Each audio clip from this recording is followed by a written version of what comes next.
if you are a coffee farmer working on a plot of land, you either need to have the legal right to be there farming or some sort of customary title where it's accepted that you're farming in that area. But if you are in violation of national law, then that coffee is automatically excluded. Friends, we have an announcement. On October 28, 29 and 30, Maple Forward is proud to present the first of its kind live online event titled Introduction to Regenerative Coffee Farming. This workshop will happen live in 3 different events in English, Spanish and Portuguese to help coffee producers and the rest of us in the coffee industry understand regenerative ag and how to implement it so that coffee farmers stand a chance at surviving these brutal weather conditions long into the future. It will also help us understand how we can talk about regenerative ag to our customers. This live online presentation will be led by highly specialized and experienced agronomists, coffee producers, and agricultural engineers who have worked transforming coffee farms from conventional farms to regenerative farms and agroforestry around the world. Tickets are $10 for coffee producers and $150 for everybody else. When you pay $150 though, you're securing your ticket and the ticket of 14 other coffee producers that didn't quite have the funds to pay for their own tickets. Not only does your ticket buy you access to the workshop, but it also gives you access to newly formed WhatsApp groups, one in English, one in Spanish, one in Portuguese, where people can continue to exchange information and ideas about regenerative ag before and after the workshops. For more details, head to mapleforward.coffee/workshops. Check the link in the show notes for details and help us spread the word about this workshop by sharing our posts on social media. Welcome to the Daily Coffee Pro by Map It Forward, friends. I'm your host, Lee Safar, and this is episode 3 of a really interesting discussion with Andrew Hetzel about the details of EUDR. We've talked about the purpose of EUDR. We've talked about the technical details of EUDR. And we talked for about 25 minutes on each of those subjects and still barely scratched the surface. Now we're going to talk about the challenges of EUDR and why it's problematic for the coffee industry, not just for producers, not just for importers, but for the entire industry. Why is it challenging, Andrew? Well, I guess to have a simple and response, it's because coffee farming is hard already, and they're adding a degree of difficulty to it, which while they state in their the EU states in its recent Mythbusters page that they believe they're being fair to everyone by applying the same rules to everyone. I think anyone who does work in coffee producing countries will realize that, well, that's not really fair, because places like, Myanmar or Papua New Guinea or Timor Leste or the Congo aren't exactly the same as Switzerland, and yet they're all being treated the same in the requirements that they're being asked to supply. So, sounds a little communist if you ask me. Yeah, well, if we start to, yeah. So if you start getting into the details of what different countries are being asked to do, it may seem very simple when you're sitting in an office in Brussels, but from the field in Kenya, we're talking about some pretty steep challenges that need to be do it. met. It doesn't make any sense. It's challenging. I think it's certainly aspirational to be able to collect the amount of traceability data and to make it verifiable and accurate, and to maintain it for as long as exporters are being asked to maintain it. But there are some challenges, and the EU believes that the responsibility is being put on the importers. But the reality is that in the coffee market, certainly, and probably other commodity markets, there's a concentration of power issue. So you have a very small number of importers, a small number of exporters, and a large number of smallholders who are, the weakest point, because they are the ones who, have the least competition for their goods, right? And what we know from economics is whenever there are costs are incurred in a supply chain, those are going to be shifted to the weakest player in that supply chain. Yeah. It absolutely, in terms of cost, it always trickles down. Profits, not so much. But the money goes where the power is. And in the coffee supply chain, the smallholder has very little power, except for groups that maybe have some sort of protection through certification, or cooperatives or national associations that will be able to assist them and will be able to lobby for them to not be the sole parties that are absorbing the costs in these supply chains. But unfortunately, for the rest, and again, the most vulnerable, the least connected, the least organized, they're the ones who are going to probably end up paying most, and they're the ones who can afford it the least. I would love to push back on that a little, because I feel as though producers are coming in 2024, they're coming to realize the actual power that they do have as the people who are growing the actual commodity. Without the commodity, Europe doesn't have coffee. Yes. The tension point there is Europe prepared to go without coffee if coffee producers decide, fuck your EUDR? Yeah, I mean, that was certainly the threat that the ICO floated on public channels leading up to the ultimate decision to delay implementation, because there probably would be some sort of shortages. And also, we know that some of the large traders like Sucafina, and I believe Ecom as well, had already been pricing in an additional EUDR differential for the coffees that they expected to trade in Europe, just to absorb that cost and that risk. So yeah, the consumer is ultimately going to pay something, but is the consumer going to pay the full price? And would there be enough supplies from compliant countries like, arguably Brazil, probably Colombia, probably India, that could step up and fill that demand? And really what the consumer would lose then in Europe is the variety. Right? They would lose a lot of the Ethiopian coffees that they used to get. They're going to lose coffee from Burundi. They're going to lose coffee from Libya. So you just lose the complexity of the offerings, where you'd be really supporting, unfortunately, again, back to the irony of this, you're supporting monoculture then. You're supporting Brazil and large volume production, because they're the ones who are capable of reporting the data that's necessary, for agribusiness industry. In a year where they're really struggling because of the weather, which is made even more difficult because of monocropping. That's always a concern. Yeah. I mean, you can rely on Brazil, but unfortunately with climate change, not even Brazil can entirely rely on Brazil.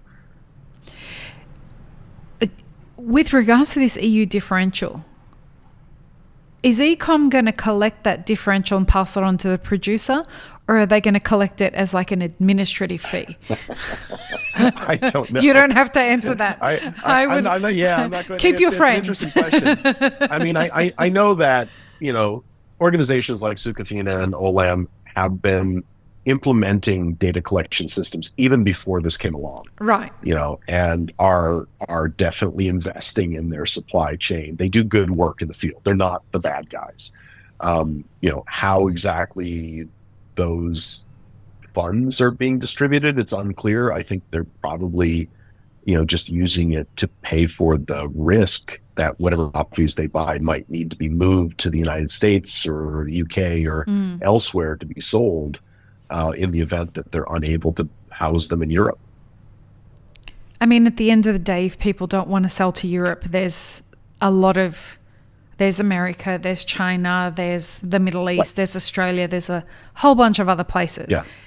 If EUDR works, though, the expectation is that one of the impacts that it will have on the coffee supply chain is that we'll end up with USDR.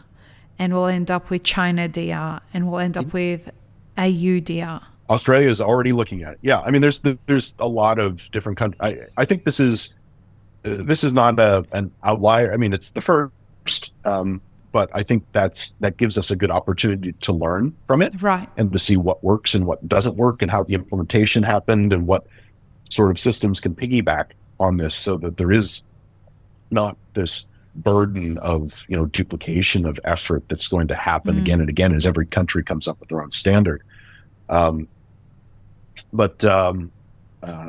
Yeah, I mean, I think it's everything is moving that direction. So I would not be surprised at all as other countries implement those systems. The U.S. Had one. It was the 2021 Forest, all capitals Forest Act, that was tabled by my senator from Hawaii, Brian Schatz, which has very similar requirements for anti-deforestation and imports of commodities. The one thing that's kind of interesting about that particular version of the legislation is that it exempted coffee and cacao, recognizing the complexity of those long supply chains, which was likely to do more harm than good, which I don't know where they got that information different from the EU, but there'd be an interesting story to investigate to find out why they actually decided not to include coffee in that legislation. It did not pass, so it's kind of a moot point at this point, but it's something that will come back until it eventually does, I expect.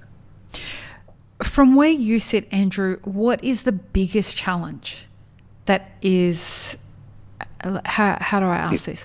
What is the biggest challenge that the coffee supply chain is going to face because of EUDR? Okay, so there's two big issues. There are the technical requirements, which you can look at from the perspective of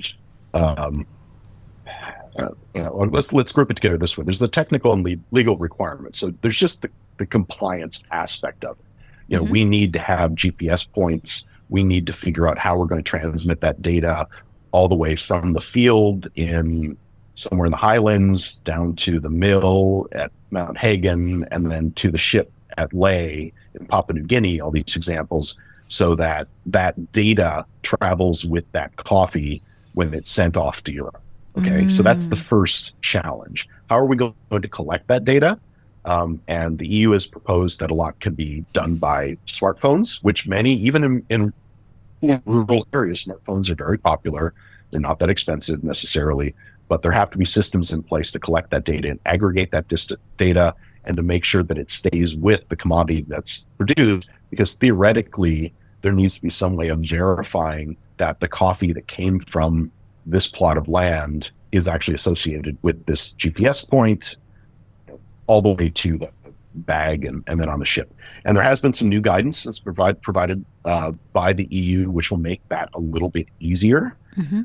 They are allowing what's called declaration in excess. So if you typically farm from all of these little, you collect coffee from all of these little farming plots, a particular area, but you're not really sure what's in this particular bag or on this particular shipment, you can claim all of those plots as part of your general production.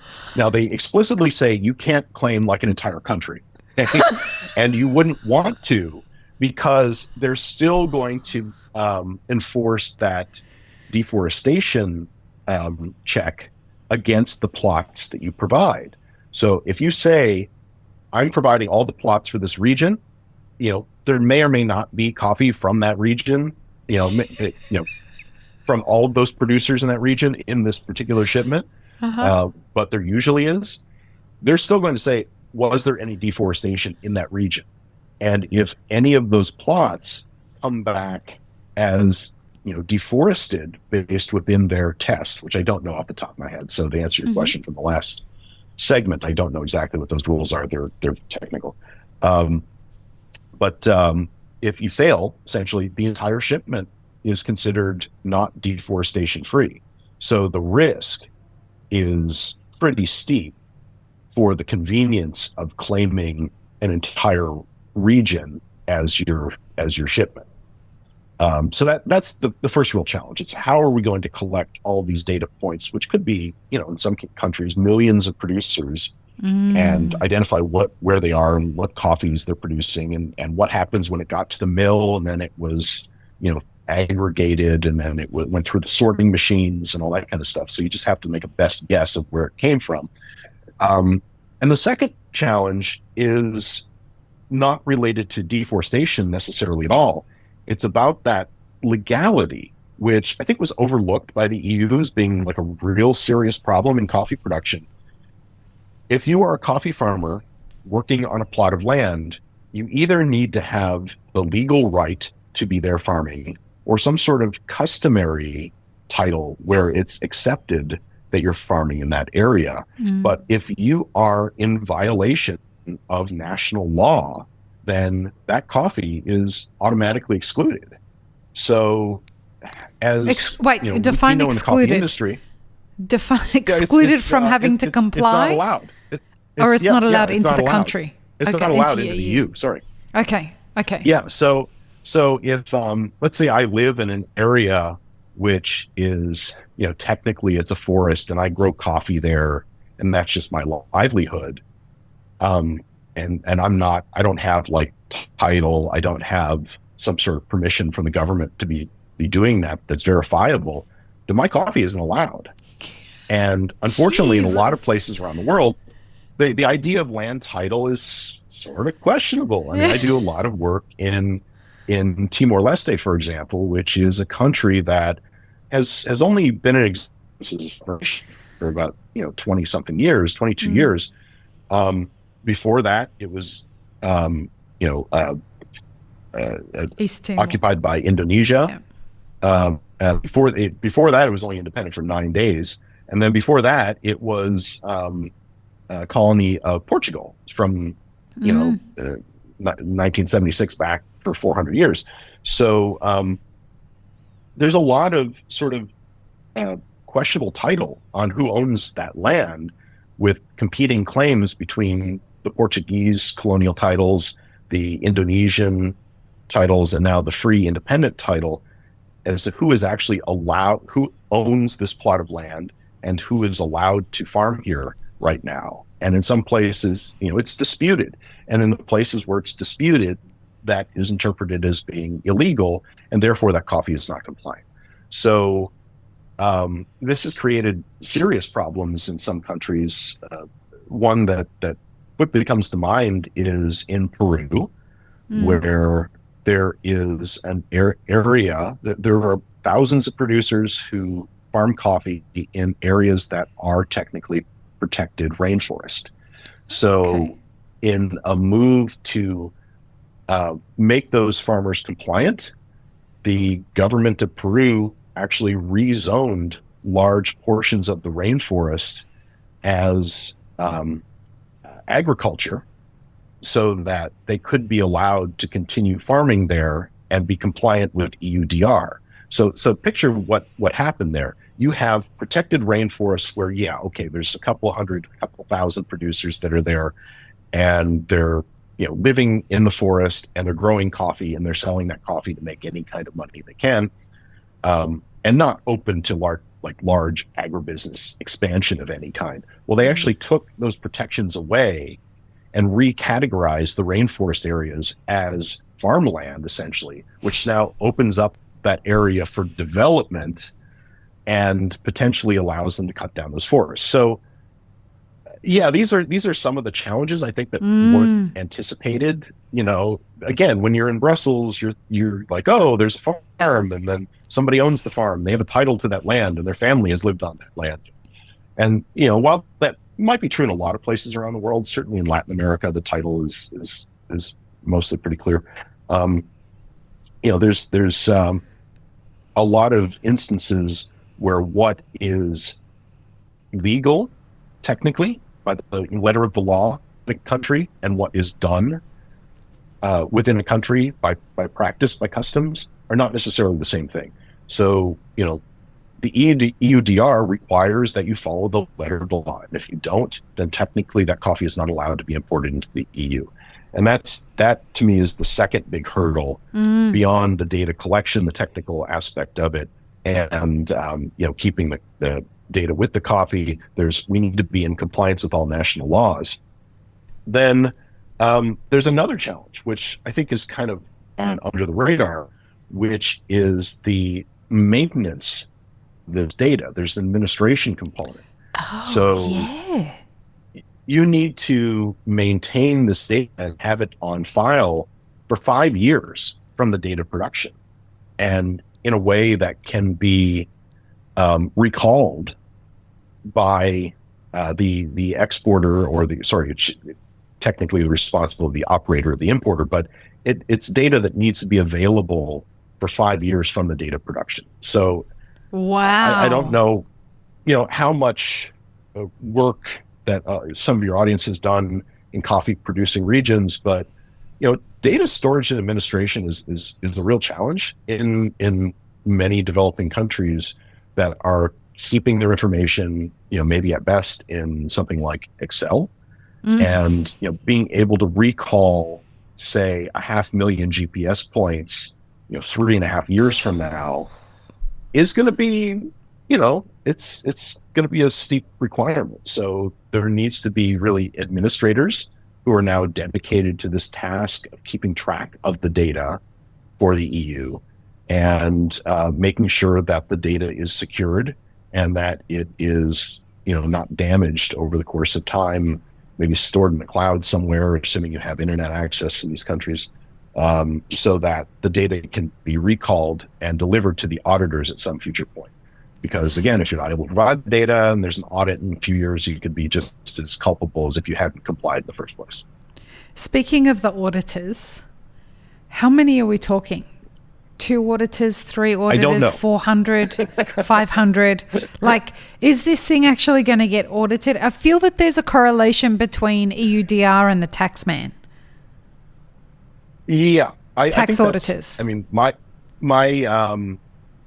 perception is the same. So the EU for enforcement, has said that they're ready. I don't know exactly what that means. I have no, internal contacts to verify that that's the case. But I do know that enforcement of the rules and of compliance is left to each of the individual nations. There's no central authority that's going to be overseeing this. Oh, really? So, you're going to be, if you're importing coffee in Portugal, they're going to have their own inspectors, versus if you're importing coffee in Germany. Right. While they claim that those systems are going to be synchronized and harmonized and consistent. No, bro. That, that no. The scrutiny is going to be a little different in some countries versus other, just based on, the preparedness of those countries to be able to implement this sort of a large additional workload on top of what they're already doing. So that's another big question. And that's part that we haven't gotten to, because they're not enforcing it yet. We don't know how efficient that enforcement is going to be, how long is it going to take, how much data is going to be realistically reviewed, even though they're saying it's going to be a certain percentage of shipment based on the risk level that's associated with that region. What does that really mean in practice? That's part of that risk premium for EUDR. We don't really know what's going to happen. It sounds like this has the potential to become quite political, because what I can, and help me follow my thought here if you don't mind. If, let's say, it's coming into one of the ports in the EU, and they are known to be very big sticklers for EUDR, but a different port is not so much. Is now the coffee industry going to find, or could that country, which is looking to attract more trade from the coffee industry, right? Am I on the right track here? Yeah, is there going to be competition between Belgium and Germany, versus and Russia? Like this is can you? Here's another question: can you bring coffee into different parts? Let's say, can you bring coffee into the UK and drive it in to the EU? It would still need to comply. And any way it gets in, it's not necessarily limited to ocean shipments. Okay, but if the ports around there are seen to be, if the entry points around there are seen to be more relaxed. Right. Like Ireland, for example. Like Ireland. Right. So does this just got a whole nother dimension to it. Now we're looking at competitiveness. Wow. Okay.